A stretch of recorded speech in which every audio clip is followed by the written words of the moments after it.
Hey, everybody. So today I'm trying something new. I'm so excited about it. And we are going to talk with, I mean, we're talking with Carrie Campbell today, who she's going to tell you all about who she is, but I'm going to explain to you a little bit about who she is to me, um, which is I'm incredibly close with the Breaking Up with Sugar community on Facebook. And in fact, I've actually become quite friendly with a few insane rock stars, of which I would call Carrie a big rock star.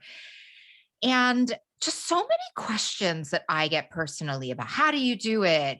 I can't even believe you do this. And, frankly, like I don't think of it as something that I do. I think of it as something that I am really integrated in me. And I thought it would be useful for people to start to hear the stories of other people's relationship with food and other people's relationships with themselves and their journeys of breaking up with sugar. And so, Carrie Campbell, so excited to have you here. Hello, love. Hello and good morning. I was thinking about how I got here. Like, how did we get from um, ordering a book to this podcast? And I want to say that, my journey started, it was about 2 years ago. I mean, I've had diet, it's actually been my whole life since Yeah, the, yeah, yeah. Like yeah, since you came out of the womb. yeah. So, age of 5, trauma and using food to cope. Yeah, And it seemed to work really, really well until it didn't. yeah. And so there's tons of that. I also have recovery in my background. And so I consider myself sober. And just that piece, it was like, okay, now we're going to have to start making some other changes in my life. Isn't that so And so interesting, that piece though? Like when you're really in the flow of it, like I love when people have done something really big before they do the food because you have this breadth of knowledge that says like, oh, I've done this one really, really hard thing. Maybe I can go look at, I think the food is like not the hardest. I hate the word hard. You know how I feel about that, but the food is the most challenging because you have to be taking the tiger out of the cage 3 to 5 times a day. Carrie, can you just quickly, this is how it goes when you're sitting with friends. Can you just like give us a little like brief, like, where do you live? What do you do? okay, Also, so wait, a side note, I know it's a podcast, but like I'm obsessed with Carrie's power lip. Like I've been on a lot of visuals with Carrie and I've never not seen her have like this gorgeous red lip. So I just wanted everyone to know that. It's an aspiration for me. well, thank you. I live in Southern California, about 60 miles north of Los Angeles. I am a substance use disorder counselor, Mm, and I also work with survivors of human trafficking. mm. That's what I do. Wow, wow.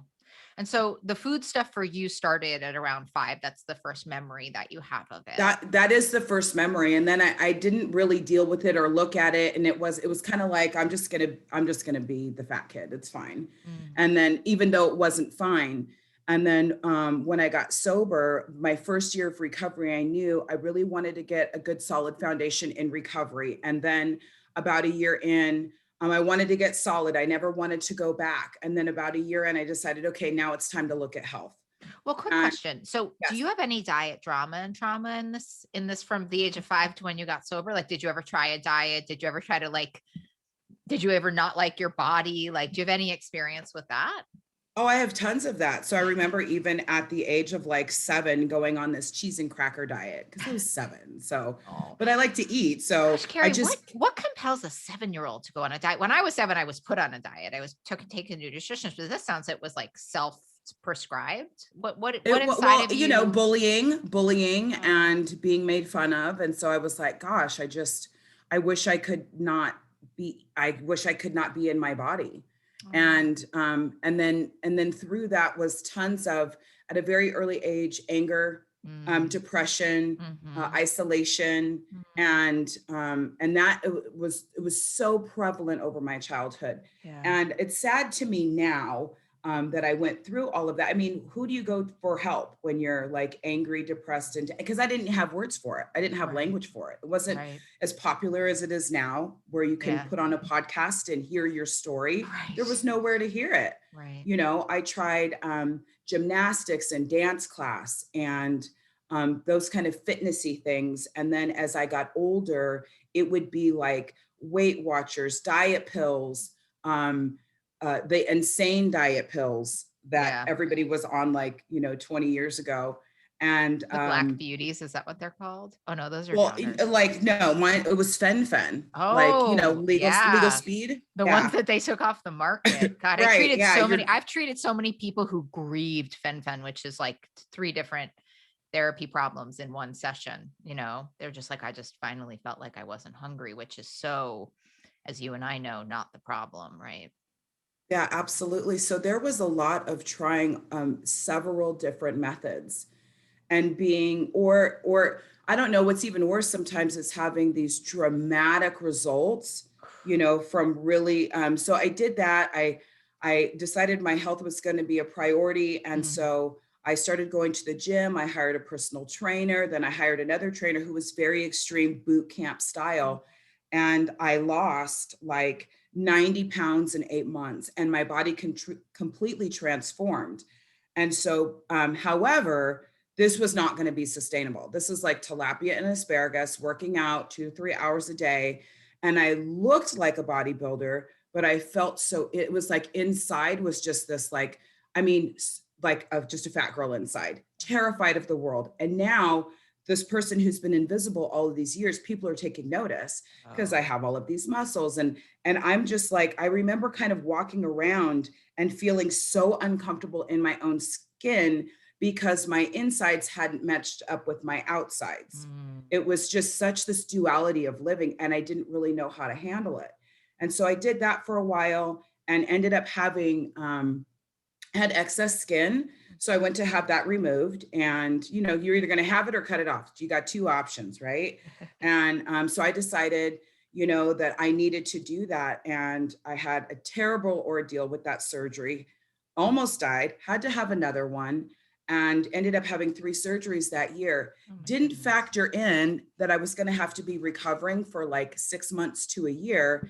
And that by the time I was well enough to work out, I had lost the inspiration to do so because I had so much trauma attached to it. Oh my god. Well, it sounds like trauma from the beginning, like so many of us. I wonder if was there ever this part of you that I mean, I always like to cite the idea that like when we're aggressively exercising in that way in the spirit of, burning off weight. I mean, for the listener, this is so eating disordered.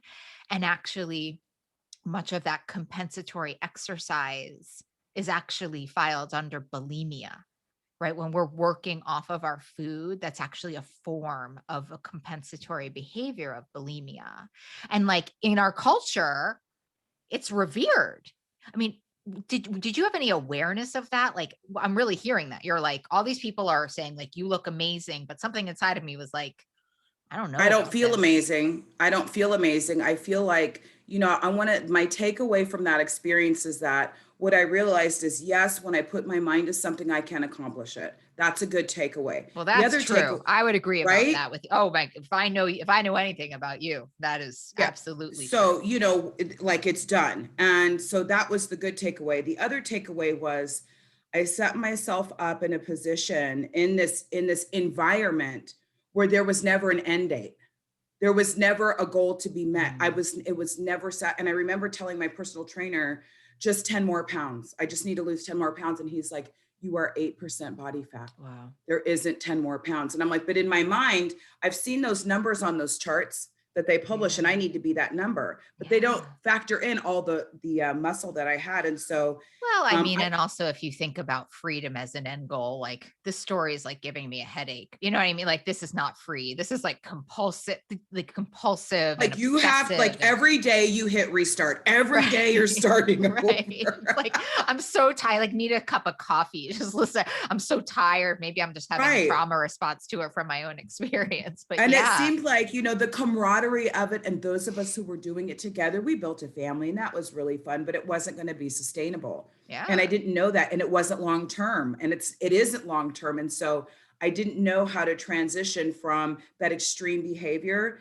into like regulated, normal relationship with food. Yeah. It was either tilapia and asparagus or cheat meal. And boot camp. Right. Tilapia, asparagus, boot camp, Boot camp. Right. obsession. Yes. My family's at the gym, Right. or Or what's the Well, other side? and then, it should be mentioned that while I'm spending all that time with my family at the gym, I'm not spending it with my family at home. Yeah. It just becomes another addiction. Got it, girl. And it felt like it. And my kids were like, Mom, what do you do? And it was just like saying, I gotta go, I'm going to the bar. Nope, nope, nope, gotta go to the gym. Yeah. But you already went today. Right. Right. Yeah. I have that Yeah. in my story too. And I always remember like when I kind of came out of it, I had one of my teachers or one of my mentors at the time said, you need to be able to break your leg, Molly. Like you need to, and then I broke my foot and I was like, oh my God, it's all gonna come down. And they're like just eat healthily, like just take care of yourself and nothing will happen. And I did. And it was like this mind-blowing moment for me that I needed to get into such a different relationship with exercise, which, you and I exercise together. So, it's just such like, it's so funny. It sneaks up on you in some ways, right? Like the addictions, they sneak up on you and all of a sudden you're like trapped in this exercise addiction that you didn't even plan for, right? It's like a massive blind spot. And it's really Yes. good to have like some people in your life that you trust that can tell you the truth and kind of see for you, like, hey. Yeah, well, it's also, And I so mean, it's so reinforced too. Like it's reinforced culturally, all the exercise. But as you're explaining it, everyone's like, "You look amazing," and inside you're like, "Stop talking about my body." But then you're like, "Oh my God, yeah, it's could you amazing." not? Yeah, but Yeah, also yeah. I don't don't stop talking about it. It's so right. tricky. Yeah. And then if you don't, now Right. now I feel disgusting. Oh my God, yes, that's Right. so I'm what it is. disgusting. She didn't Right. say anything Yeah, today. like Yeah. stop talking about my body, but also please keep talking about my body, which by the way is all, as we both know, like external gratification, like that's never going to last. It's never going to No, and it last. was like it was never enough. And so I kind of look at, so I had those three surgeries and then like everything slowed down and I had to shift. I was forced to shift. And I did. And then got back into the gym and started doing, more of an hour a day at a different place. And but the weight just started to creep back up Mhm. bit by bit by bit by bit by bit. And I was getting so out of control. Well, And how then was the weight creeping up? I mean, what were you doing? I Because mean, like, you know how I it hate just, talking about weight, you know me, but like, I mean, it's like like, I liken meal regulation to floating in a pool. If you're in a pool and you're on a float and you hang onto the side, you're stable. But if you shut your eyes, you feel like you're still where you started on the side of the pool. But there's this gentle movement of the water that moves the mat from one side of the pool all the way to the other. And that's how my meal regulation had got. It was very structured. And the next thing I know, I'm adding a little this, a little that, the quantities, the portions, the type that I'm consuming. mm, And the next thing I know, I'm 50 pounds heavier, 60 pounds, 70 pounds, and gosh, I can't get ahead of it. I love that word insidious. It's like seemingly harmless, but absolutely lethal. Like, and that I think is a scary way for your behaviors to kind of creep in, right? You're like, I don't know, but all of a sudden it was like I just was eating all day and Well, eating and it eating. becomes that I deserve, and you Mm, should, right? Those like, well, you can, I mean, look, you can, I mean, come on, you can have that. And I knew um, all of these years of diet drama and trauma that there are some trigger things for me. Because of that extreme dieting, I knew that when me and my boyfriend went out on our cheat meal together, we had a monthly cheat meal, and I had no sugar, no, I mean, it was, very strict diet. And then we'd go out on these dates and I'd have, a regular meal. As soon as I had dessert, the physiological response that I went through, I felt like I was on drugs. mm, I go up and then in 20 minutes I crash. wow. And I had that, and I knew because there had been so many periods of that. I was like, God, that's really weird. So what I started doing is on date day, I started having little bits of sugar during the day so I wouldn't have that big crash at night. Like it's so Titrated addictive. it in. It's really, Yeah, it's kind of genius, actually. I'm like, I'm just going to start having little pieces of something so that tonight, when I have like dessert, that I'm not sliding down, in the slumped over in the car like I always was on the way home from the restaurant. So when you Always. think about your life, what would you say are like I guess in the 12-step community, they say the word unmanageable. Like what were the unmanageable parts of your life before the last, what, 16 months of you being breaking up with sugar? Like if you had to Um, highlight, like, here are the things that I was like, wow, this is bad news bears. well, so alcohol and any drug off the table for me. Right. Totally unmanageable.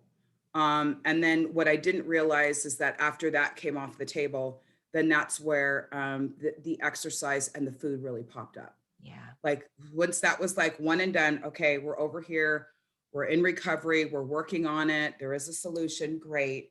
And now the food is like staring me in the face. And it wasn't until after, so I had tried like, anything that you can, went back to boot camp style gym. And then after my father passed away, people bring lots of food to the house because they want you to feel better. They would like, and these are some of my gym friends, and they would be like, oh, I'm bringing a cake, but you don't eat it. That's not for you. You're not going to eat that, are you? Or whatever it was. And so Right. people were bringing all of this stuff. And I'm thinking, well, I'm grieving. We were so close. Mm, And I think it was after the month that he passed, and I popped on another 20 pounds mm, going to a transformation gym, one of mhm. those Oh yeah. camp style gyms. And I remember every time I'd get on the scale, it just kept going up. And I got so absolutely desperate. This was really like probably one of the darkest moments, is that I had considered um, some illegal substance that I knew would take off weight quickly, because Mm, I was so hopeless. Like I mm, couldn't get it off. And mm. so January, I'm like, what can I do to I can't get this off. But let me ask you a question, because like now you're in the solution of it. It's like, yes, it has so much to do with weight. And I agree. Like if you're not feeling like you're at a weight that's healthy, and we're not sitting here saying like Carrie thinks she should be a size 2 or a 0. Like it's not the desire to release that weight was not crazy. It was like weight that you had put on in harmful, mindless, whatever ways. But for you, it sounds like the only motivation was, I need to lose this weight. I need to lose this weight. Was there anything else in the why of it for you, or was it just like this overwhelm about it?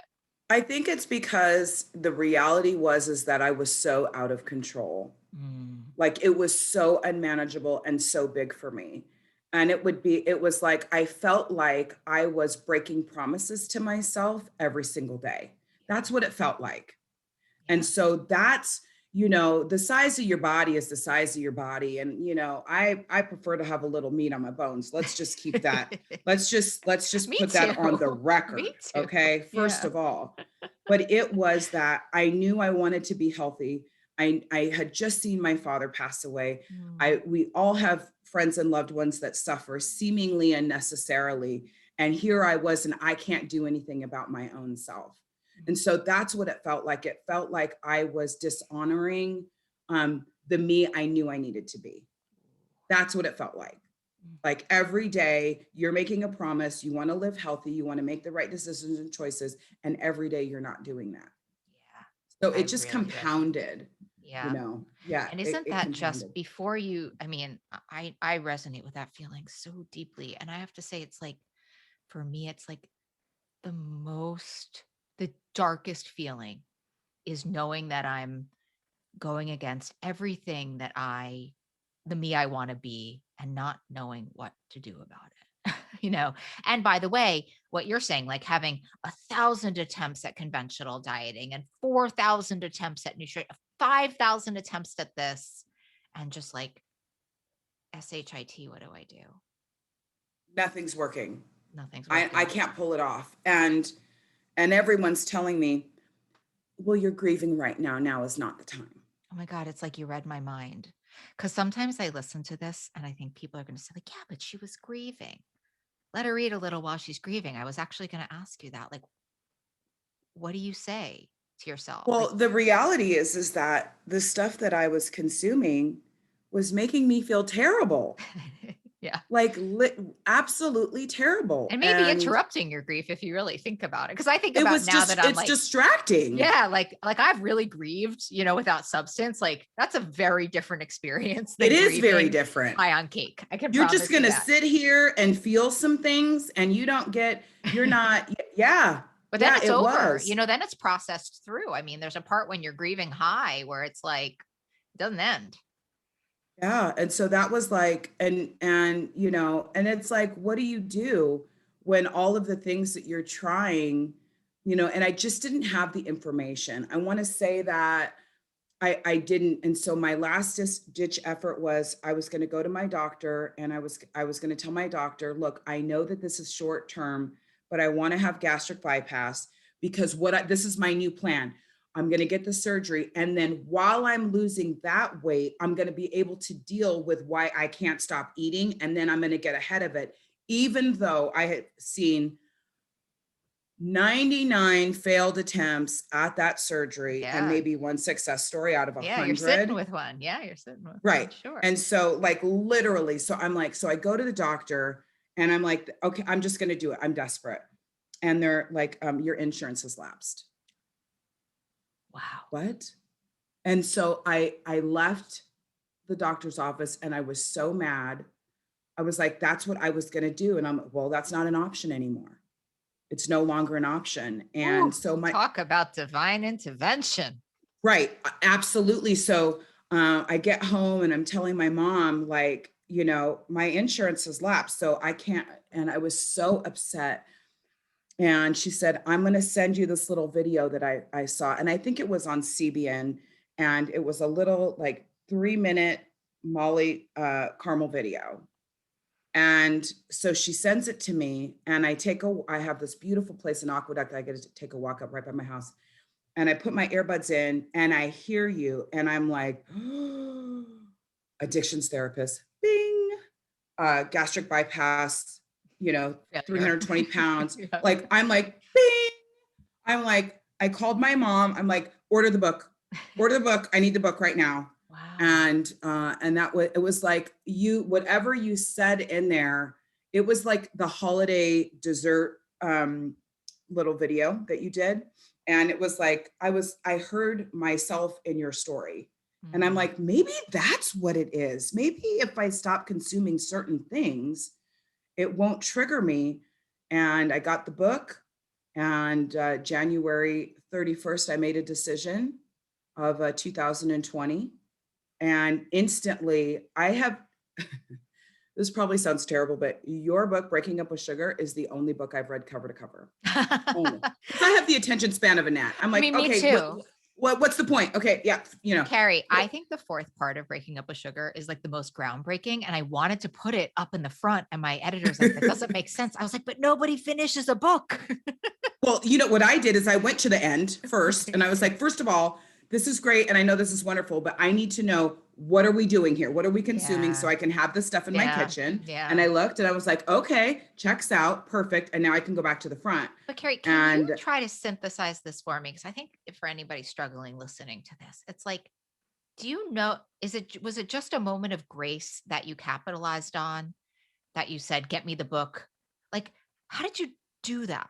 And then, I want to say that, and because this was thank like God for another attempt, like you didn't know this wasn't a diet. So this was effectively another attempt at a diet in a way. it was, but I want to say that, thank God for my foundation in recovery. Now we can share this with everyone else, is that we call it the gift of desperation. We sure And do. there's this little tiny window, and it's a window when I'm really ready to do something different. And if I don't do it in that window, you get, like, in my opinion, you get about 2 weeks. Oh, And then really? I after think it's that, like 48 hours. I think grace is like 48 hours. I've treated so many people where I'm like, come to therapy tomorrow. Cause like, I don't know what next week holds for you. Like, and like, I think there's just these open moments, but I'm happy to have it be 2 weeks. That's amazing. yeah, so I had this, and I knew enough about the gift of desperation in that window that this is where I'm going to have to like have the faith that something else that I haven't tried is going to work. And I had no idea what it was, but it Can just we made so just much slow that sense to down? me. I needed to have the faith that something I've never tried might work. Cause that's, I rest every laurel on that. Like, well, what if it works? What do you know? Well, what if it It works? does. And I rest my laurels on being an addictions therapist for my whole life, being like, you actually never know which time works. Right. This might be the time. I You had never no know. clue. And then I get the book, I make the decision, and then I get connected in this Facebook group, Mm. and I meet one of my dearest friends who's like, I mean, that we've never met. Like if we've learned anything, I think through COVID, it's that we can be so much more efficient at certain things than we ever were before, and we can reach more people. So now I'm so close to people I've never met. I love that. Thank you, But you also technology. made yourself willing to do that. And I want to understand a few things. I want to understand the day-to-day operations of how you roll. I want to understand why you don't think this is a diet, because you're a real lifer. I can feel it. I know that about you. And then I want to understand. So, okay, I want to understand, like, what is your day-to-day operations of how you break up with sugar, why you don't think this is a diet, and then like how you navigate like the speed bumps of it all. Okay, so I wasn't even sure that it wasn't a diet. I looked at the meal plan and I realized that the stuff that wasn't on there was stuff that I didn't need anyways. That was the stuff that was so hard for me. And so it was, even in the beginning, I was like, I was still trying to cheat the system, right? And I'm like, okay, well, I really want to lose weight. So I'm weighing myself every day. I'm going to not have carbs at dinner. I'm just pulling all my diet trauma in. And Right. then I get to the part of the book that says, no more cutting and running. And I was Oh. like, oh, okay, we don't do that. No more cutting and running. Okay. And if you have a healthy carb at dinner, you won't be rifling through the kitchen all night long. You know Who knew that? Oh, okay. And then, it. oh, wait a minute. We don't weigh ourselves every day 10 times. Oh, because that's right. Well, So, like, what we say, you focus on the relationship, you release the weight, you focus on the weight, you lose the relationship. Oh, the obsession with the scale like it ruins relationships with food. It ruins it. oh, it's so amazing. So this is what I love, love, love. And I was just sharing with my best friend yesterday is that, so I started following the vows and no more cutting and running, weigh ourselves in a kind and loving way once a month. And that has taken so much power out of it Mm. that I literally get on for research and information purposes only. Let's move on with our day, carry on. Oh my gosh, I literally just want to talk about this because you did just post this in the Facebook group and I wrote, "Oh my God, this is the whole thing." So can you just walk through, we're recording this in April. So you got on the scale this month and tell us. I did. Yeah, I Okay. love this story. It's So so I get on this, listen up, gang. This is just the whole thing. so I get on the scale, and I'm going to be honest with you. Every month that I've, been in this relationship since I broke up with sugar, I've always had a loss. Yeah. Always. Even if it's a few ounces, a loss is a loss. And I'm okay with that Well, because and you're moving closer to the weight that, God intends. I mean, you're not obsessive about it anymore, right? yeah, it's just it's going that way. Okay, good. So this month I get on and it's up a few pounds. And you know what? I'm like, huh, all right.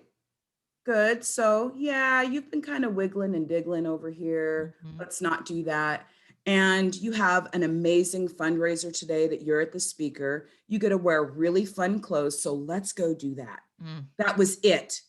None of this jumping on 50, 111 times, beating myself up, calling 10 people who are going to co-sign my Right. whatever. It's like, oh, Or I think, saying, well, see, dumb work. You're like, okay, well, let oh, me just do a review. Like, okay, that makes sense. Okay, cool. That's yeah, a data yeah, yeah, point. yeah. I'm like, okay, Yeah. I've had some health issues. I'm on a bunch of new medication. Yeah. So yeah, all right, cool. So, and then I'm like, wait a minute, what just Like, happened? who is this? Who is this And I person? was so afraid. I was so afraid. And even for the first several months, it was like, oh gosh, my weighing on the first, and it's like, knock it off. Mm. Like, could just give it so much, like, that is not who I am and what defines me. That's a very small piece of Yeah. all of the healing, Mm. of all of the restoration that has been able to happen in my life. And to reduce it down to a number on a scale, it feels disrespectful. Absolutely. It feels very disrespectful. My weight is the least interesting thing about me. I would really hope so. I So mean, talk, if that's what we're doing, if it's like, oh, great, now I get a show, because that's how it was Carrie, before. that is what 3/4 of the country is doing. I mean, let's be generous to them. Guys, we understand. We're just saying your weight is the least interesting thing about you. Well, before the breakup, though, this is what happened. So I was weighing myself every day, and it's either higher, it's either lower, or it's the same. And if it was higher or the same, I was irritated all day. Mm. So I have a 1 out of 3 chance that I'm going to have a decent day.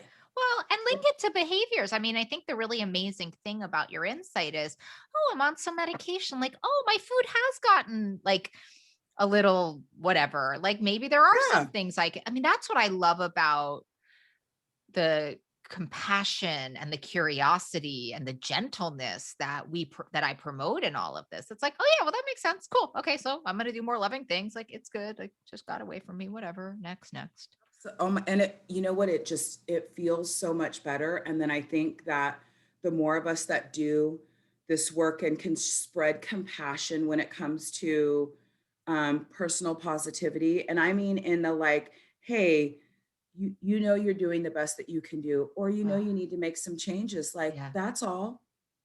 like that's all. That's all. It's not like I'm good, I'm bad. Can we just remove the label and just say I'm on a journey, and at this time this is what I'm learning about myself. I have learned so much about myself. My relationships with other people, my children, my family are so much better How? Like how are because they I can better? hear now, Oh. right? I can hear. I'm listening. Mm. I'm listening. I'm not intoxicated by my diet. That obsession, right? Like you're sitting at the dinner and being like, should I eat this? Should I not eat this? Am I good? Am I bad? And you can't even talk to people sometimes. That obsession gets so loud, right? Yeah. Yeah, or the worst is that I do eat that and now I'm beating myself up in my head and I'm not present. Absolutely. Instead of just saying like, oh, whatever. So that has been like the biggest part I want to say is the change that's happened in my head, heart, and mind. And then so like on the daily, like I wake up and I have quiet time and I have lots of different little morning rituals that we have I love a that morning really, ritual. I love a honey, morning that well, you ritual. got me started on morning pages and You know like why though? It's like when I wake up, the plug is not in the right outlet. Like it's just how I'm made.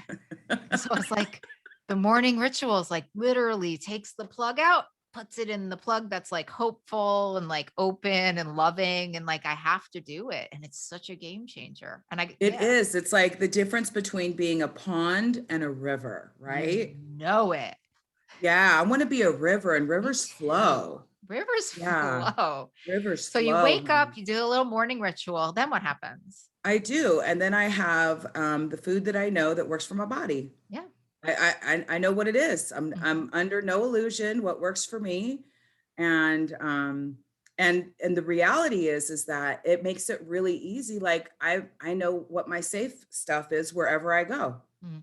Like I can make it work. Like Yeah. wherever I am, I And make you it treat, work. And yeah. And I've seen you. You're in Arizona breaking up with sugar. You're here, there, everywhere breaking up oh with yeah, sugar. absolutely everywhere. You are like Absolutely living everywhere. life like you are reborn. I mean, it's amazing. It's so spiritual. Oh my gosh. Like, if I'm taking like there isn't a trip or an excursion that I've had that, my higher power isn't like co-pilot. Mm, It's there's usually some wonderful cleansing tears, about gratitude in this journey or grief yeah. that I'm able to feel all of these things. Wow. Yeah. I have really strong women that I am connected to and that Well, I that's the stay thing too, current right? with. Yeah. And you have women, it sounds like that understand this particular part of your life. Like, you have a lot of people, I know that, but it sounds like you've created what I call a power circle of women who are like your breaking up a sugar women.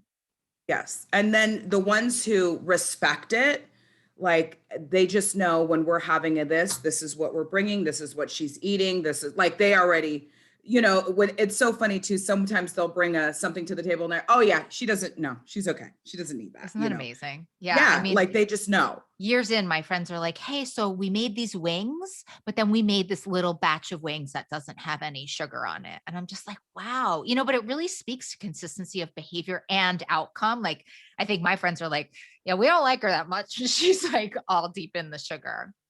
So here's like a big question. Two questions. First question, do you think this is a diet?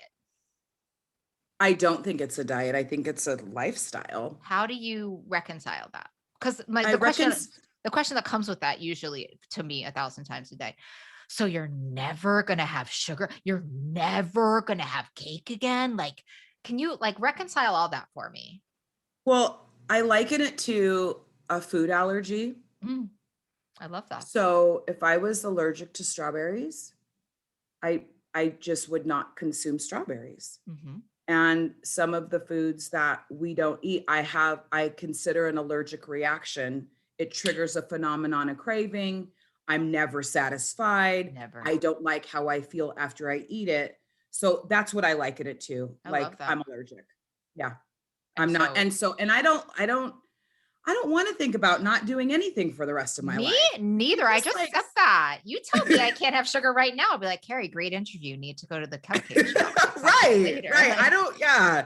Yeah, forever's like trust way too me. long. I don't even like to think about next. Somebody asked me, "Oh, what are you doing in July?" I was like, "Oh my God, I just need to say in May. Thank you so much." Like, I don't Yeah, I know. don't know what I'm gonna have for my snack yet. So if we could just, Exactly. I don't want to, I don't like, that has never, it hasn't served me well.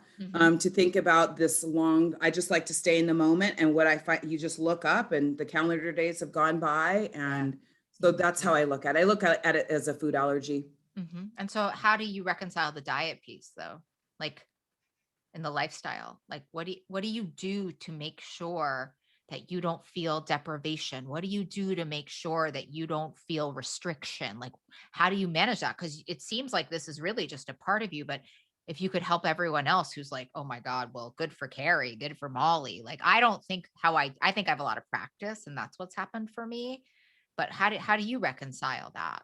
Not feeling deprived. I think that through this journey, we've been able to find sustainable, healthy alternatives for things that, if we were going to be really honest with ourselves as a country or world, Mm. that we know we don't need to consume. Like if we were going to like take it there and get like really, really like honest about how important it is, the things that I consume, how they make me feel and the benefit for me, Mm. like we know it's leaning over here. And so I don't feel like that, because I have been able to experience such satisfaction with what we're able to have. I think Wow. when people hear breaking up with sugar and we don't have flour, they're like, oh, so you don't have carbs. Yeah. No one said that. Right. It's not keto at all. No, and we know that that has worked great for some. It didn't work for me, because No. I mean, when I hear keto, I hear cheese and bacon. Oh my gosh, me too. But And that like and so it did it didn't work, and my body doesn't respond well to that. It I just think the doesn't. other thing that I'm so impressed with you, and I think anybody who really gets this is your ability to navigate the hiccups. Like, it's not that you read this food plan and you've done this food plan perfectly the whole time, right? Absolutely not. So how does Oh that go no. for you? Like, It goes for me, that I like to have compassion, and I realize that I'm learning about myself. mhm, And I haven't been perfect, and I'm not using that as an excuse. I mean, I just haven't been. I mean, who I mean, there's is? been some bumps in the road. I'm like, oh yeah, don't go to that place because they're going to put this on that, or you need to stay out of the kitchen after dinner. Oh, like wait, like can I ask this one question? Because I think this is because I think you had this real aha moment that I was like in love with about snacking or crunchy things and that it was like an avoidance. Can you tell us about that? Yeah, and then so well, I think you were the one who inspired me. Like, if you want to know why you're crunching, stop and it will be obvious to you. And it Aren't was I the like, worst sometimes? and I love it because it's like, oh, wait, whoa, just like, and then and that when I am dealing with what's really going on with me, when I Mhm. face it, I'm less hungry. So what happened? Can you just like in a general way, like what happened? So let's say I was having an issue in a relationship, Hmm. and instead of addressing the issue, I'm just chewing and crunching and anxiety and frustrated Right. and And it's like no really, sugar, no flour food. It's like that's yeah, what the no, it could be delusion is. anything. I mean, Right. It's I could plow carrots. through Right. It's a veggie carrots. platter, Totally. a fruit Totally. platter, So right? you A notice that this container. is, yeah. So you notice this is happening. You're like, oh, Wait, and oh, then it is a symptom of, hey, whoa, stop. Something's going on here. And, and just because I love a power lip and I love to talk doesn't mean I like confrontation. It does not mean that, because I absolutely don't. right. And there are things, and then I find when I just stop and I go to this person and I say, hey, this is a need I have that's not being met. Mm, Or, hey, whatever the thing is that's weighing on my heart, I'm not crunching anymore. right. And then two things happen. I'm not crunching. And then I used my voice. How compassionate is to let people that we know that love us and that are around us, this is what I need, How loving is that to yourself? right? When To you're just saying at like, the age of 5, I had some trauma, and now you're like, hey, I have this need. It's so amazing I how have, hungry we aren't when we do that. yeah, and I have to take 5-year-old Carrie and I have to put her on my hip and say, come on, we're gonna go have that conversation. And I have had to have it with the people that I absolutely love the most. And it was so uncomfortable. And you know what they say usually? I'm sorry. Right. Oops. I didn't know. Hmm. And then it's over. And then it's over. It's over. And Like then you you don't said, like have to we feel crunch it. it, Hmm. it's intense, we grieve it, and it's over. Well, it's a full cycle. We interrupt the cycle when we binge on it. It's just a full cycle of feeling. It doesn't even always have to make sense. It's just a full cycle of feeling that we're so accustomed to interrupting. And it's so locked in with binging. Binging is so a function of us not saying what we need, you know? Absolutely. And it's like, if I'm working with someone and they start to cry, I'm not going to hand them the tissue. I love that. Just let the Just tears flow. bear the witness. Do you know how long it takes to finally get to a real, genuine emotion and feeling? Yeah. It is I feel like it's the most beautiful and reverent thing when It's someone can be sacred, that transparent in front of you. sacred. But in turn, we get to model that. So I get to model it by just like, if they're flowing, they're just flowing.